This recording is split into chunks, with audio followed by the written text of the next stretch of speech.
This viral video of a just shockingly vicious beatdown, it's being received and talked about in very different ways depending on where you go on the internet, and I'd really love to know your thoughts here. So this started at around 3 a.m. Saturday in downtown Cincinnati, where you had dozens of people crowded into the street, where then in multiple videos you see a group hitting and kicking a man to the ground and then continuing to pummel him as he lies there. With him then at one point trying to stand up after the attack subsides, but then immediately falls down again. And then later on, we see a woman grabbing at another woman who is checking on the fallen man. But then another guy apparently punches the first woman, knocking her over and causing her head to slam onto the concrete. The video then ending as bystanders try to move the woman who is apparently unconscious with blood streaming from her mouth. And as far as why the hell any of this happened, at the time we had pretty much no idea. Where the videos going around had no context. You had police saying it started with a verbal altercation, but also you had people noting that if you stumbled onto it the same way that millions of other people did, you saw it from posts from right-wing influencers. And because of that, you would have gotten a very specific impression, right? And that in part because off the bat you had the account End Wokeness posting the footage with the caption, "A white couple was brutally beaten at a jazz festival by a black teen mob in Cincinnati yesterday," which was then reposted by Ohio Senator Bernie Moreno, who accused Cincinnati's mayor of failing to keep the city safe. With that then reposted by Harmeet Dillon, the Assistant Attorney General for the DOJ Civil Rights Division, who commented, "Our federal hate crime laws apply to all Americans," saying nobody in our great nation should be the victim of such a crime, and where race is a motivation, federal law may apply. But then on Monday, what you had was a Cincinnati police chief shooting back at the way that this incident was instantly politicized. Social media,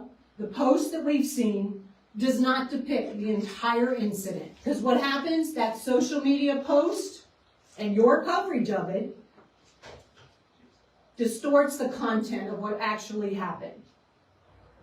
And it makes our job more difficult. They're then also sharing, "It is clear to us that alcohol played a part, a significant part, in this incident." Right, and then with all this, you had the police reportedly charging 5 people that were involved in the fight, and 3 of them appeared in court yesterday. The police alleging that the trio coordinated the brawl and deliberately ambushed the victim, saying that in one video, one of them whispered into the ear of another just before they started the attack, but you had attorneys for at least 2 of the suspects claiming it was actually self-defense, right, claiming that they were actually struck first after the supposed victim kicked their car. But then others, they took a different angle in their defense of the suspects, with Cincinnati Councilwoman Victoria Parks provoking a storm of outrage when she replied to the fight video on Facebook saying, "They begged for that beatdown. I am grateful for the whole story." Then several of her fellow council members condemning her comments, saying that elected officials should never condone violence. But then also when WLWT reached out to Parks, not only did she confirm the post was hers, she stood by it.